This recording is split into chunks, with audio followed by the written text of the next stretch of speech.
Big Sills! Yes, sir, baby. You know. Tone knows. JAKIB Sports knows. When it's football season, you know why? Elliott Spitzer Shore guy, WIP, gives you the daily rundown of Jalen Hurts. Let me read it. 6 of 10, 2 touchdowns, a lot of PBOs. What's PBOs? What's PBOs? Or is that RPOs? Here. Tone's got to decipher. RBUs. What's RBUs? What? Punt? Buck? And upchuck? Oh, no, that's for Donovan McNabb. What's PBUs? According to Elliott Spitzer Shore. What is it? PBUs. I don't know what that is.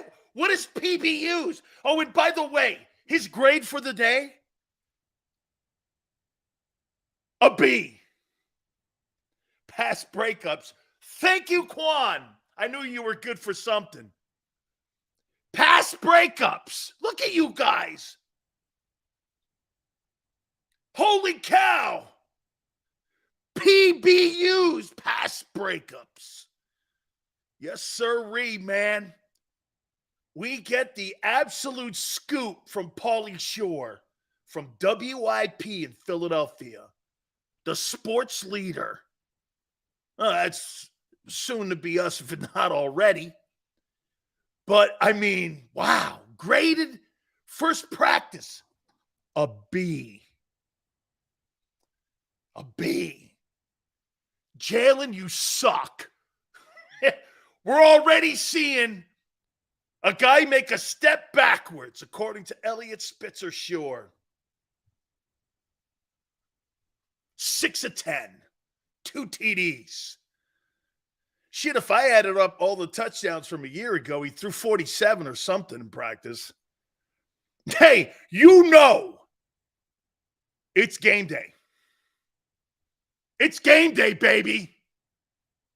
By the way, Seth Joyner, 5:30 Eastern, will give us his monthly class and give us his thoughts on the upcoming season, the first day of practice. Pass breakups? We're now counting? Jesus Christ. Holy shit, man. Oh, by the way, Justin Herbert must be a better quarterback than Jalen Hurts because he got more money. Is that how you look at it? Jalen got his money. This guy got more. Is he a better quarterback? You think Justin Herbert's a better quarterback than Jalen Hurts? Well, he's a better passer, a superior passer to Hurts, but is that going to translate into winning ball games? We'll see.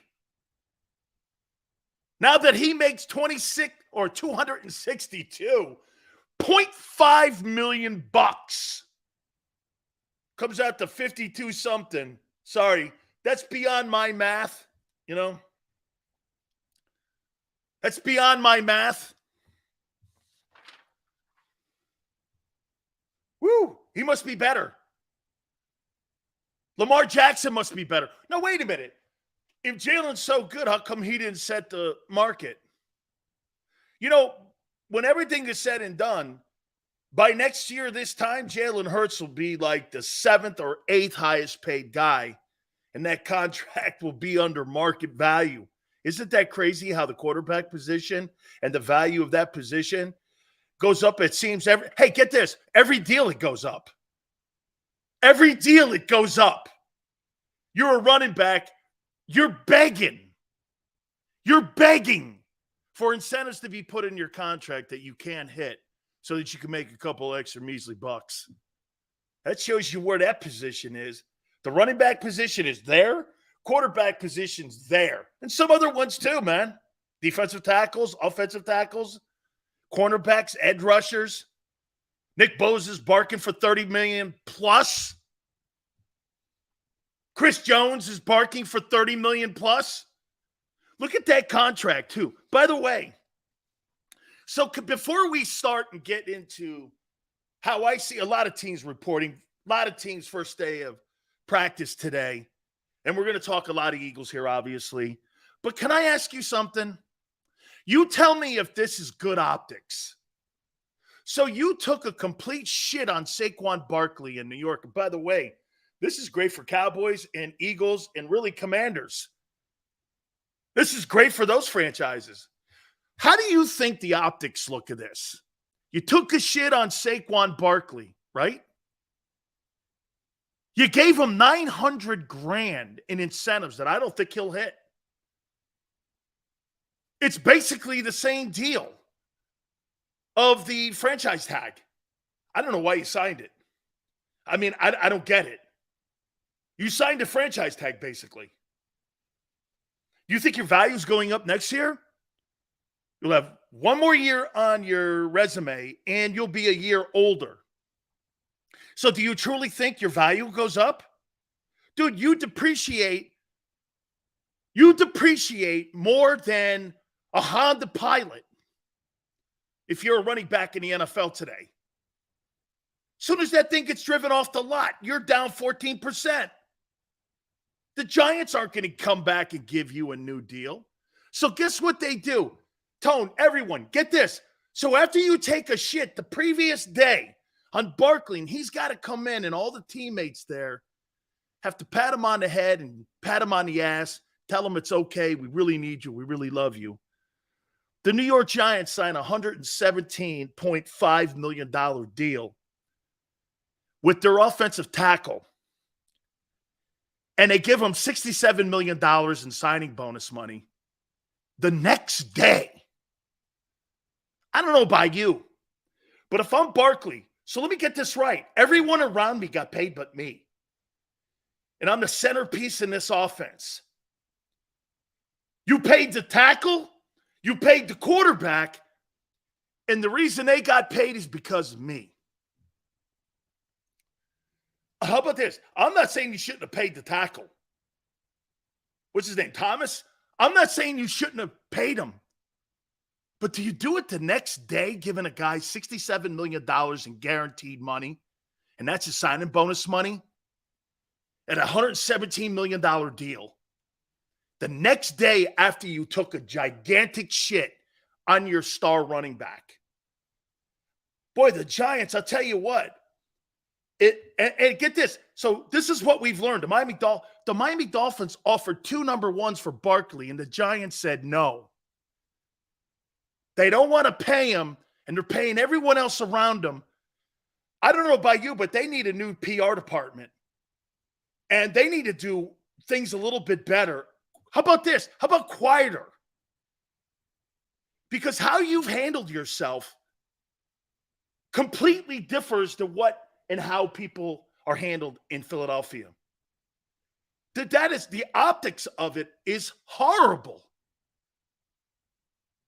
You wouldn't, get this, you wouldn't give Saquon Barkley $1 million more, but the next day, you give a signing bonus of $67 million to your tackle, Andrew Thomas.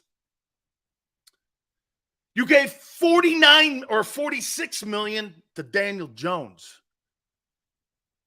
And you threw crumbs at Barkley the next day. Dude. I don't know about you, but the New York Giants are not well run right now. John Mara is not Wellington Mara. You know that Ford versus Ferrari movie? When Enzo Ferrari looks over at that executive, I think it was Lee Iacocca, who was working at Ford at the time. And if you've never seen the movie, it's a great centerpiece, because Ferrari was out of money and they had to get Fiat to buy the place so that they could continue.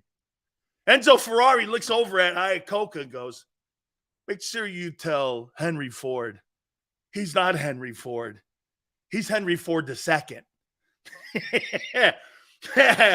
John Mara is the same here. He ain't Wellington Mara. He's not Wellington Mara. And by the way, if I'm Miles Sanders right now, man, and I'm sitting down in Carolina, I'm doing this. Holy shit, did I get the steal of the deal? Holy cow, did I get the steal? Holy cow, did I get a really great deal, man? I got a super deal. He did, man. Before all that stuff started going through the TPs and we got smoke signals being thrown out, he got the deal of the century. $21 million, $7 million a year. That guy's going to make more money than Dalvin Cook. And almost the same money as Barkley. $3 million less. Holy shit. All right. I want to show you the difference in the conferences before we get into Eagles. And by the way, we're going to do plus minuses. I'll explain here in a minute when it comes to the Eagles as they get ready for camp. We got a Jalen Hurts comment. I see that Hurts decided not to do the Netflix quarterback series. Justin Fields, I don't care. Hurts, I do. I'll explain. But I want to show you the difference in what we've been talking about this offseason. Folks, we're here. This is it. Football season's on now. The rest of the sports world, the Messis, the Otanis, all that shit, the NBA, the Hardens, rearview mirror. Rearview mirror. Here we are, baby. NFL. NFL. Okay? All right. I want to show you the difference. Let's start in the AFC. And what I'm going to do is, I'm not going to tell you, hey, get this. I'm not going to tell you what a record is. But what I am going to tell you, whether or not I believe that roster is good enough to be a playoff team. Because today, on July 26th, you can't determine what a record of a football team is. Because the war of attrition, you never know. You never know. Hurts injury. He was hurt the last 2 years. Look what happened to the Rams. You never know. You just never know. But I'm going to show you the difference in what I've been talking about to you this offseason here. Okay? I'm going to go almost thumbs up, thumbs down on this and tell you my opinion of how I see all these teams. 32 teams are now in training camp. And we're going to get to the Eagles here in a second. Promise. I'm going to start the AFC East. Playoff team? Yes. Absolutely. In the last 5 years, one of the best defenses. They've got a superstar quarterback. They have to win. And they need to upgrade the running back and maybe another wideout, but that's a playoff roster. Won 13 ball games last year, even with that fiasco in Cincinnati. Still won 13 ball games. Get this, you guys say this.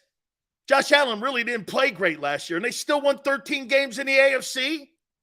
What happens when he when he pulls it back and plays even better, which I think he can?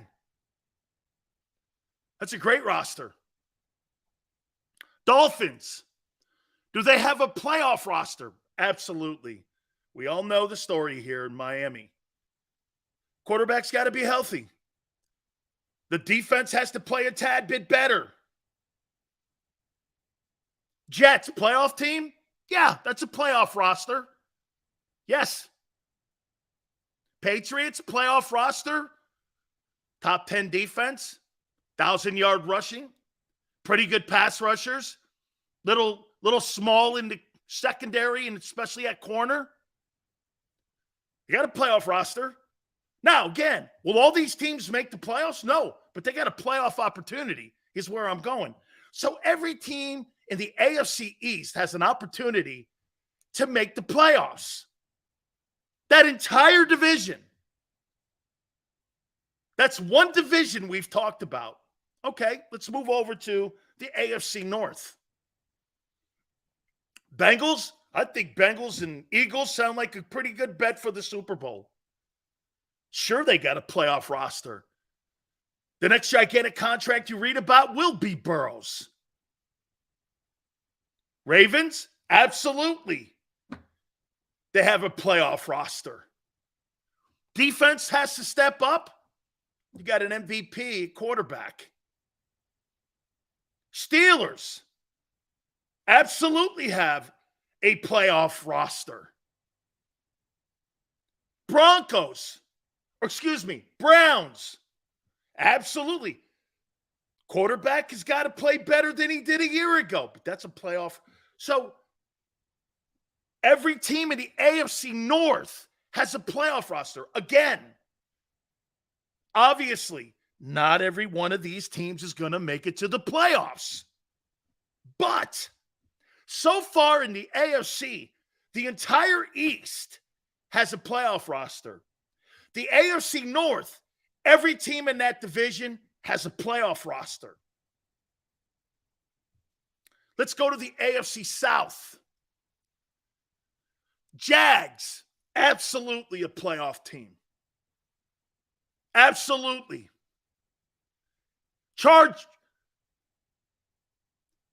Absolutely.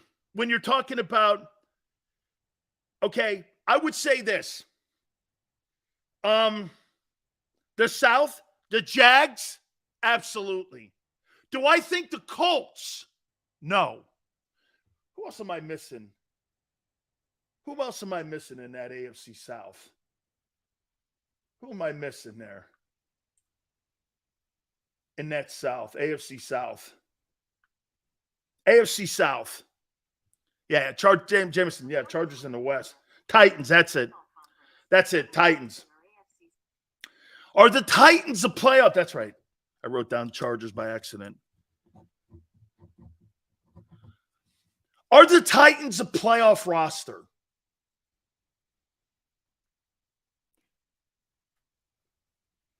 Do you think the Titans are a playoff roster? Borderline. They could win that division. They could win that division, the Titans. They battled it out with the Jags a year ago. The Colts and the Texans, I do not believe are playoff rosters. So I think the Jags and the Titans have a playoff roster. Let me just put it to you this way. If the Titans were in the NFC, they might be the fourth best team in the NFC. So far, out of 3 divisions, only 2 teams, the Colts and the Texans, are not playoff worthy. AFC West, Chiefs, defending champs. Chargers, loaded roster. Justin Herbert, absolutely. Broncos, absolutely loaded roster. Raiders, probably not. So, in the AFC, you only have 3 teams that don't have a playoff roster. They're the Raiders, the Texans, and the Colts. Those 3 teams, in my opinion, what's the significant thing? Quarterback change, and almost all 3 quarterback changes. Garoppolo, the Colts with Richardson, and the Texans with Stroud. 3 teams in the West do not have a playoff roster. Every week, that means you're playing against a formidable foe. You don't have a week off in that conference. You don't have a week off. What a powerful conference the AFC is. Now let's go over to the NFC and see how many true playoff rosters I think they have. Now again, you only have 3 teams in the AFC that do not have playoff rosters. You might win 11 games this coming year and not be playoff qualifying. You could win 11 games this year, and that may not qualify you for the playoffs. Remember the Patriots won 11 games one year, and they didn't qualify? It was the year Brady got hurt, and Castle was the quarterback. They were 11-1, or they were 11-5, and didn't make the playoffs. The Dolphins with Chad Henning won the division that year, the AFC East.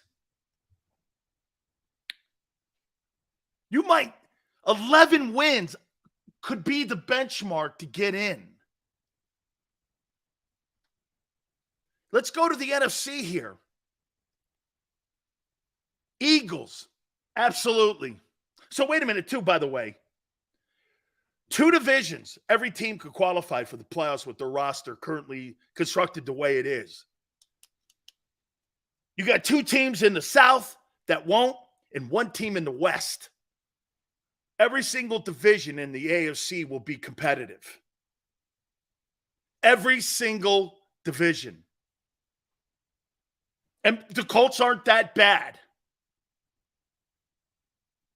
NFC side, Eagles, absolutely. Best roster in the NFC. Cowboys, yes. Giants, yes. Commanders, yes. I was initially going to say no, but I think they've got enough talent. They had enough talent to beat you last year. Quan goes, the commies will suck. Well, they beat the pants off you last year. They beat you by 10. That shitty team beat you by 10? Okay. Who was the quarterback again? Tyler Heineke? Tyler Heineke beat you at full strength. How's that? Tyler Heineke beat the Eagles at full strength last year. Okay. Let's go to the NFC North. Lions, yes. Vikings, yes. Packers, no way. Bears, no way. Let's go to the NFC South. Bucks, no way. Panthers, no way. Falcons, no way. Saints, yes. So you got 1 team in the South that will make and have a playoff roster.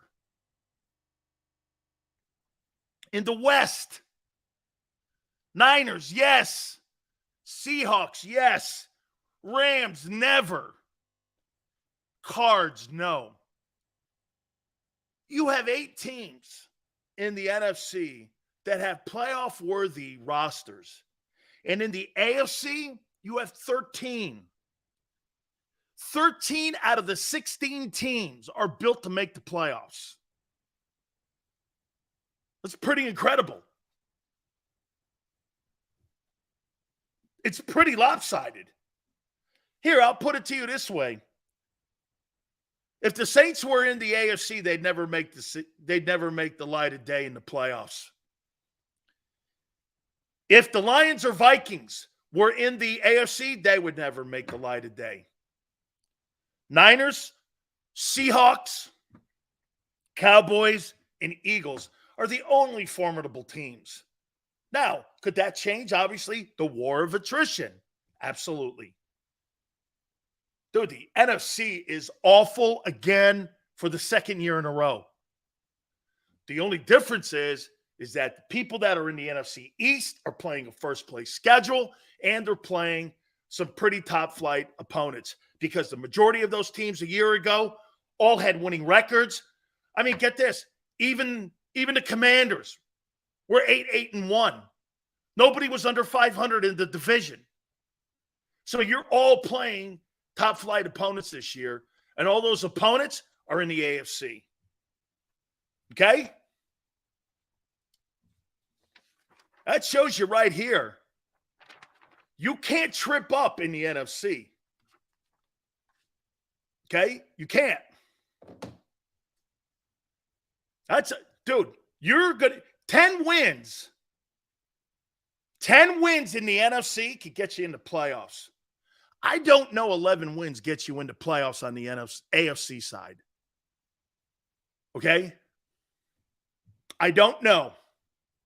By the way, the Philadelphia Eagles are not going to have a week off like they did a year ago.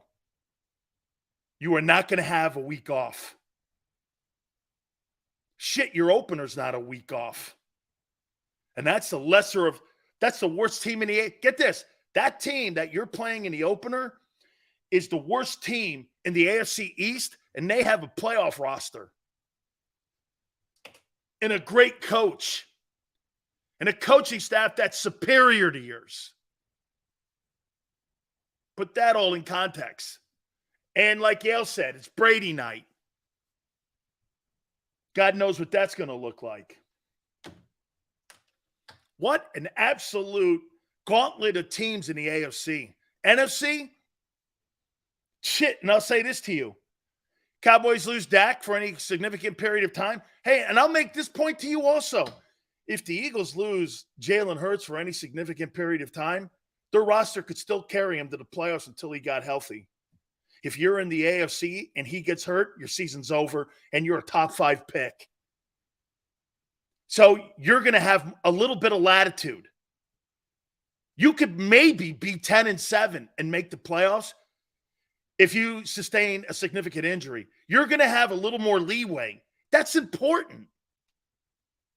That's important that you have leeway. There's no leeway in the AFC. Your season could be over in the first 4 weeks if anyone gets significantly injured. Aaron Rodgers goes down, Jets' year is over. If Jalen Hurts is out 4 weeks, they could probably sustain that in the NFC. Not in the AFC. If Hurts played in the AFC and he got hurt, season's over. Season's over. So I'm not ripping anything here. I'm saying that the elite teams in the NFC have a tad bit more latitude to get through the war of attrition. Okay? Okay? Let's get into the Eagles as they had their first practice today. Barring the Elliott Spitzer Shore shit about giving Jalen Hurts a grade of B today for his practice, which is obnoxious. And I guess it's clickbait shit because I don't know what that means. Jalen Hurts could throw 17 picks today. And would that change my opinion of him in any way whatsoever moving into day 2 of practice? 0. I don't give a shit if he throws 88 picks and has 1 touchdown in the next 4 weeks. That has no bearing on anything. Is he prepared? Is he ready? Is everybody going to be hitting on all cylinders? Is everybody going to be meshing? Are they working on things that they need to improve on? That's all I give a shit about. Because you don't have the time of 3 weeks, 4 weeks, or 2-a-days anymore to get yourself ready. To me, this is about honing the things that you've been working on in the offseason and getting yourself ready mentally for September. No longer is it to get your body in shape or to get your team in shape. You have to be already in shape. If you're going into camp now in today's NFL and you're not in shape, you're behind. And the coaches are going to see that, and that's how you lose your job. So here, let's do this. Cam Jurgens was named the starter. He hasn't earned it. And rightfully so. He's the experienced guy. That's not winning a position. That's starting day 1 on the depth chart because you are the veteran. That means nothing. Jordan Davis is here longer than Jalen Carter. Well, he should be. But those are given to you, not earned. Okay? Those are named starters, not earned starters. He hasn't earned anything. They haven't accomplished anything, those two men. The coaches and the organization looked at them as veterans and put them in those spots. That's not a given. Davis has shown nothing. Juergens is incomplete. The organization is right to do this, and most do. 99.9%. The veteran guy gets the start. Yale goes, Sirianni said they're rotating running backs. Yeah, because you don't have one. You got one dude that's worth a shit. The rest of them are depth. You got one guy that's worth a shit. Okay? One guy that will fit on first, second, or third down. The rest of them, whatever. Okay? I want Swift on the field as much as I can. Why? Screen game. Running in between the tackles. Another decoy. Another good player. He's a good player. He's the only one worth the shit back there. I like him. Okay? Via our lads. Alameda Zaharis is ahead of Quez Watkins, the kid from Atlanta, in the depth chart for the slot receiver. They're normally accurate. What's your thoughts? They're pushing Quez. Because, quite frankly, Quez Watkins, as we've said the last 2 days, are you comfortable with him at number 3? Obviously, they've been watching the show. If one of those receivers goes down, like AJ or Devontae, and Quez is your number 2, and by the way, the kid from Atlanta, if you look at him from year 1, 2, 3, and 4, he's improved his catch total, his target total every year. He's gotten better. He's not a bad football player. As a matter of fact, between him and the kid they got from the Saints at DT, those are good, quiet picks that could benefit you later on this year. Quez Watkins, the only reason that he's in Philadelphia is because he's fast. It ain't his hands, and it's not his toughness. He's a marshmallow. Quez Watkins is a marshmallow. But it's speed that keeps him there. There's nothing redeeming about Quez Watkins that I like. Nothing as a player. He's soft. He doesn't fight for footballs. He has horrible hands, but he's fast.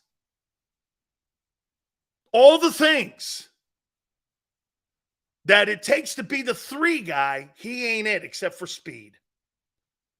It's the only reason. My opinion, with this being said, I would make this point to you. Quez is going to have to battle to be on that 53-man roster. Rightfully so. He's a marshmallow. He's a marshmallow. How many times did you, especially in that Dallas game, when they got that football taken right out of his hands? Got to fight for it, son. Okay? Plus, Quez is in a contract year. He's owed nothing. That guy, quite frankly, is like a stone in my shoe. It's annoying. He's annoying. He's annoying in that huddle. He's the softest thing on that team, actually. By the way, am I saying anything wrong? Yale says he's playing for his career. Remember something, Yale. 4-2 always keeps you on a roster somewhere. 4-2 keeps you. The only reason he's in it ain't his hands. It's not his toughness. It's not his route running. What keeps him in the league? He has no intangible on being a good receiver except for his speed. He's a better version of Devin Allen. Okay? Guy's a marshmallow. So that doesn't shock me. And we kind of pointed out. And we all know they watch the show and they've been listening. If one of those receivers goes down, you don't have depth at that position. Listen, I think the kid, though, from Atlanta's I think he's a pretty good player. I think he's a pretty good guy to have at that 3-hole. I'm all right with him. I thought he was good in Atlanta for what his role is. Now, is he a 2-1? Absolutely not. We're not talking about that. Okay? We're talking about him in the 3 role. Can you make a here? Here's what you want out of that 3 receiver. Ready? My 3 receiver better beat your nickel cover guy. And on the other end, my 3 nickel guy in nickel coverage better not get beat by the number 3 wide receiver. Because the number 3 wide receiver can beat you. Because you have lesser talented guys there. Brady made a career out of that. Okay? Just saying. Quez Watkins has not one redeeming quality in being a wideout except for speed. He's soft. He's a marshmallow. Horrible routes. He's not tough, but he's fast. Tell me I'm wrong. And here's the Tone's point. Quez can't even return kicks and punts because he's so soft. No redeeming qualities except for speed. That just tells you right there. Most guys break their bones in special teams. The Eagles are so afraid to put them on there that some guy's running down there like a bullet and decleats him, and the guy gets hurt, that they won't even put him on a punt return. How do you not put a guy who runs a 4.2 on a punt return? How are you not at least experimenting with that? You know, all the things that I thought maybe Devontae Smith might have coming into the league because of his build, Quez is. All that speed and no brakes. All that speed and no toughness. Dude, one thing about playing pro football, you don't have to be the greatest guy at your position, but you got to have a set of balls on you. They tried putting him out there, but it literally runs sideline to sideline. Yeah, because he's afraid of contact. He's afraid of contact. 85 wants to put Rashad Penny in the punt return. Yeah, he'll be hurt. He'll be hurt on the first punt. Let's just try to get that guy through week 1 before we start talking about punt return for Rashad Penny. I'd like to see him make at least 5 games this year, which I don't believe he will, because he doesn't. Hey, the only place in Philadelphia where you're going to get the honest takes are right here. I'm not going to sit here waving pom-poms and telling you that Quez Watkins, you know, he's a good guy and it's a good position to have him in at the 3-hole. He's soft. Seriously, he's a marshmallow. All right. Enough with a guy that I don't care about. Let's move on to, we're going to do something here. Pluses and minuses. Okay? And guess what? Because we just had a conversation about a guy I could give a shit about in Quez Watkins, I'm going to actually, for the first time, start with the pluses here. Okay? Because I want us to get into a good mood, because you know why? You are the team to beat in the NFC. There's no question about it. The Philadelphia Eagles are the team to beat. Okay? And here, I would make this point. Of all the contenders in the NFL this year, all 32 teams, I would say, the team that made the least noise were the Eagles. And the team that sustained the less damage because of free agency was the Philadelphia Eagles. They did everything. Again, I said on March 13th that this team had no shot of making the playoffs. And then after free agency and watching the way they did the Hurts deal, something I don't like to do, I'm wrong. The devastation and the earthquake was not as substantial as I thought it was going to be. Okay? They did a good job, but The conference also helps them because the conference is still getting terrible. But the Eagles are getting better. This is what you have going on now. The Eagles' projection is going like this. The NFC is going like this. All the talent's on the AFC side. There's good defenders on the NFC side, though. And the team, it's top heavy. This is what you have the difference between the AFC and NFC. It's top heavy in the NFC. It's deep in the AFC. That's what you have. That's the difference, which means you don't have a week off in the AFC, as we said. Okay? And I agree. The East has improved. And you know where it's improved? Look at the coaching. When you look down at this, Sirianni, Mike McCarthy, Dable, and Rivera, every single one of these guys is an outstanding coach. 3 of the 4 went to Super Bowls. That's where you're getting better. I think the Giants are in chaos, if you ask me, though.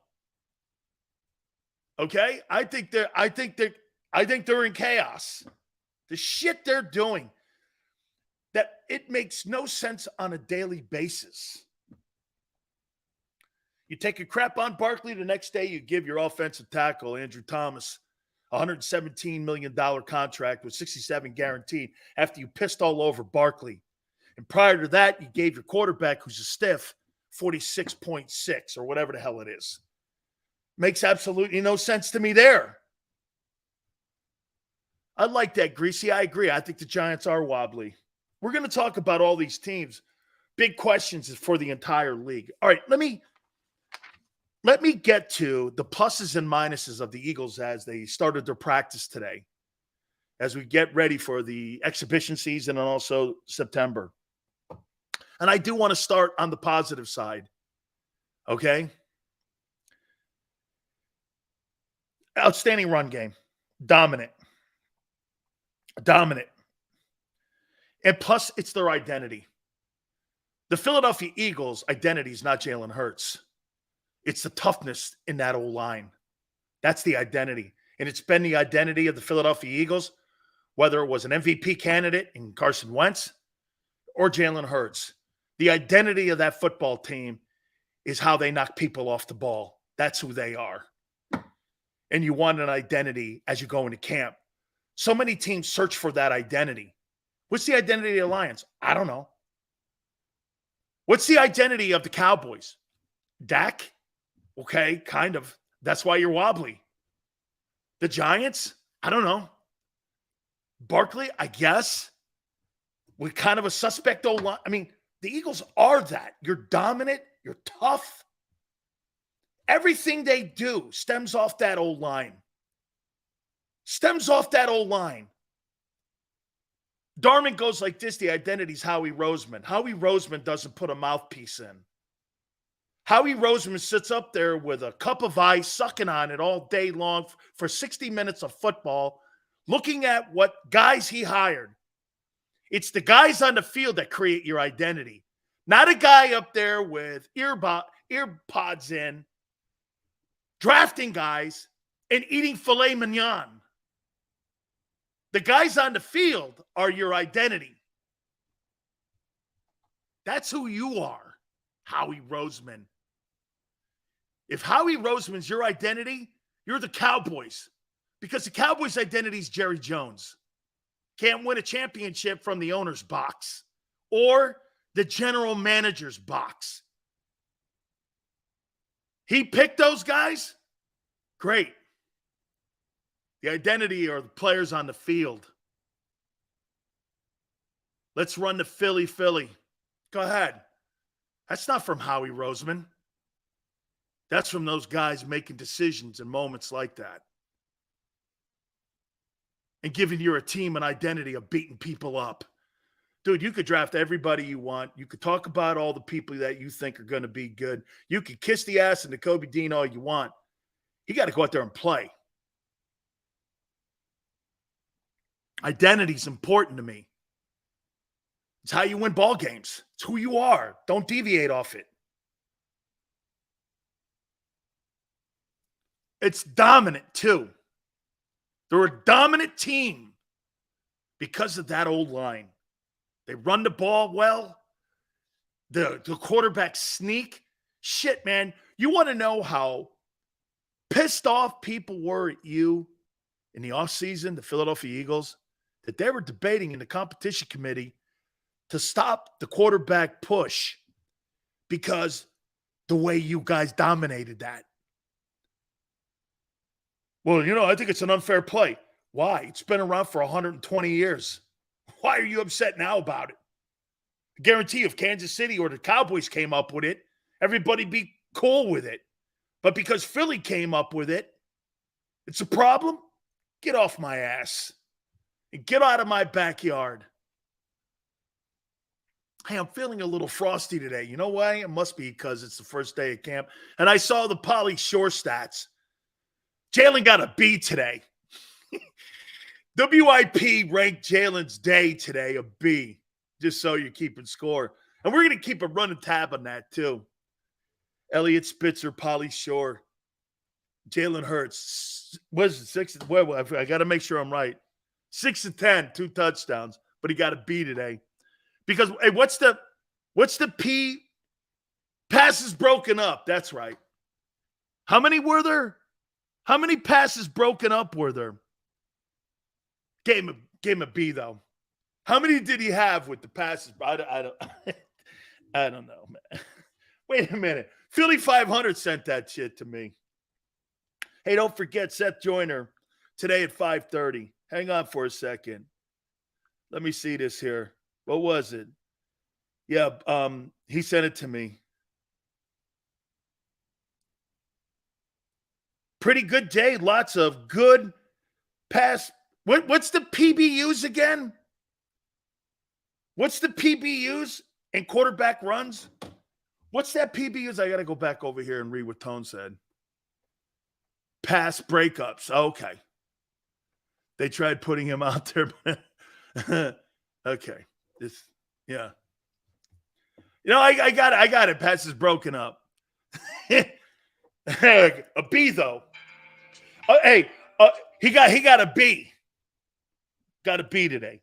Just so we're keeping score here. Okay. Your receiving game.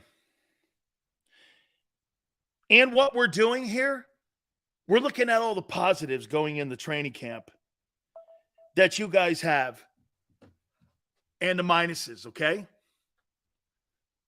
Your receiving core, counting your tight end, outstanding. Brown, Smith, Goddard. Not a lot of depth, but I will say this about this. The key to improving your pass, get this, guys. The key to improving your passing game is not through Brown, Smith, and Goddard. How are you going to improve your passing game? Your number 3 wideout and your running back catching passes out of the backfield opens up more passing lanes. These top 3 guys, fantastic players, all in their own right in the top 10 in the league at their respective positions. That's not enough, though. Okay? Because in an RPO offense, very rarely do you have 2 guys making an impact at the same time in the same game. It's because there's a mismatch out there in the RPO. Devontae Smith will have a great game. AJ will. Maybe they don't have linebackers that can cover tight ends coming up to steam. But the one thing that has been escaping this offense, and it's because of the RPO system, is that you don't have a screen game to save your life. Every NFL high-powered offense, every NFL that struggles, especially in the run game, has a screen game.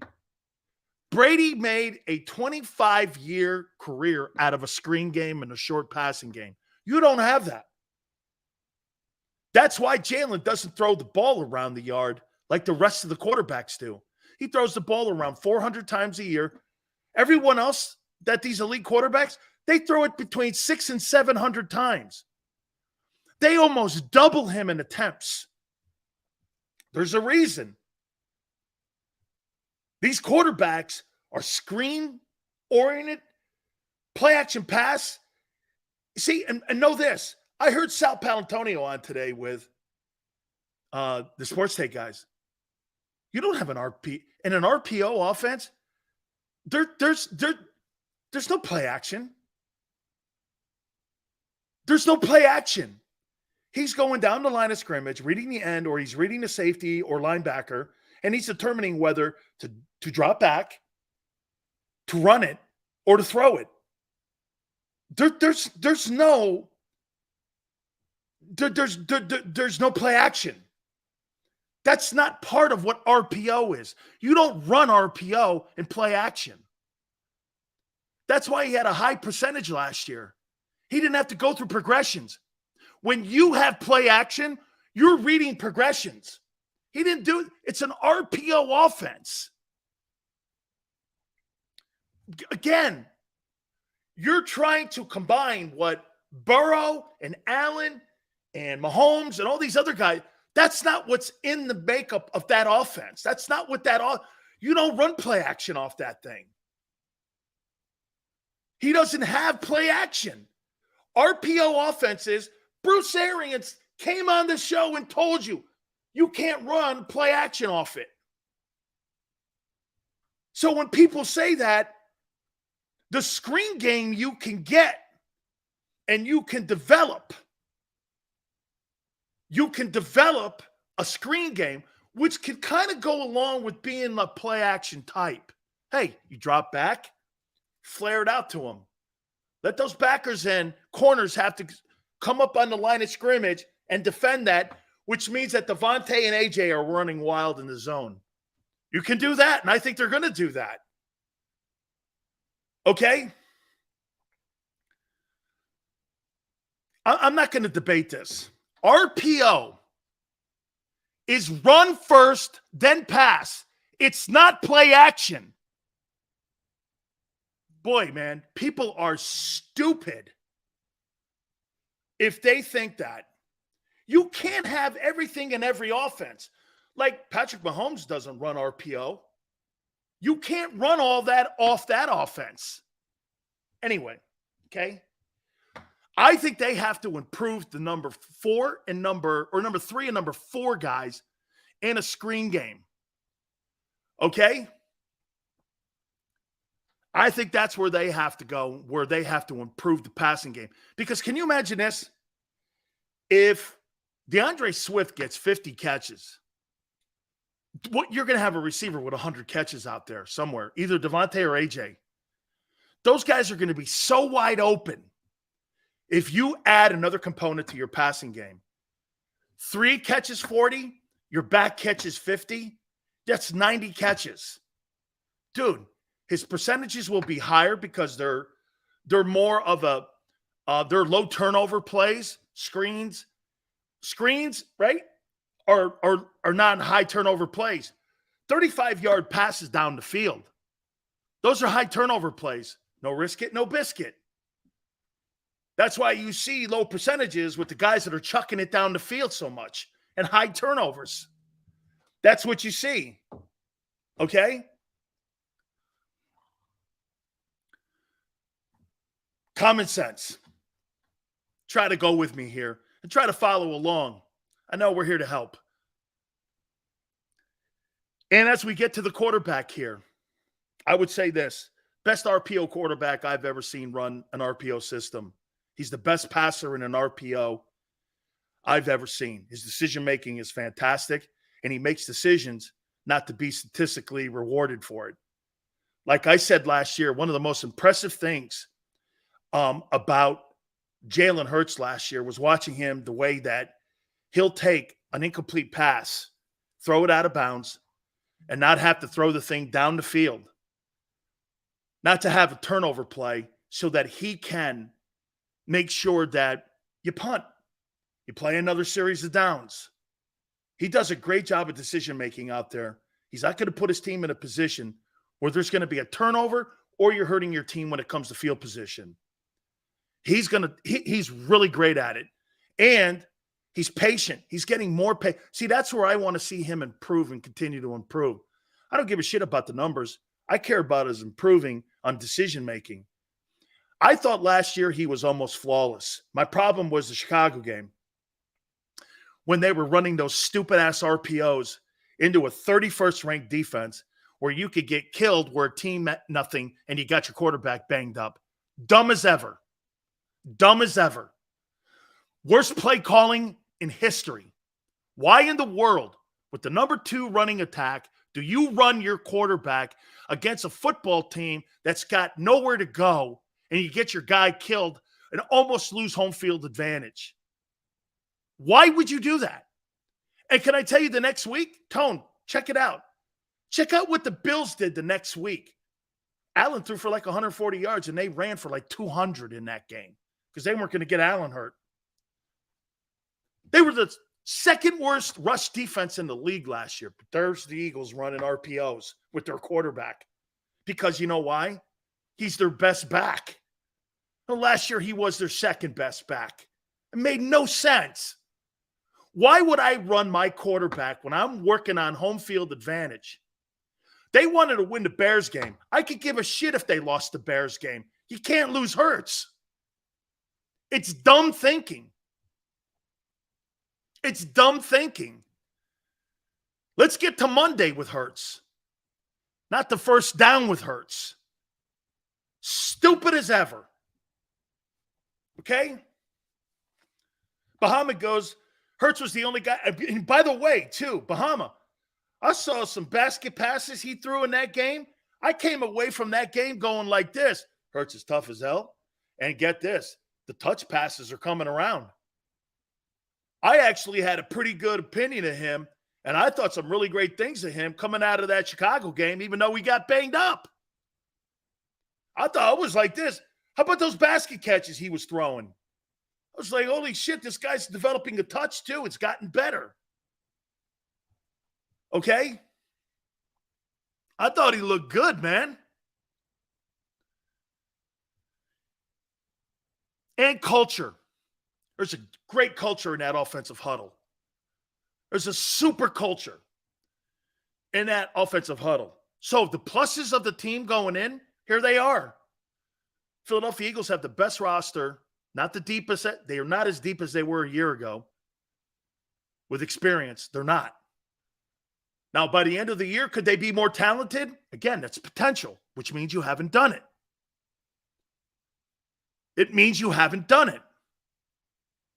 Potential is the most overrated word used in sports.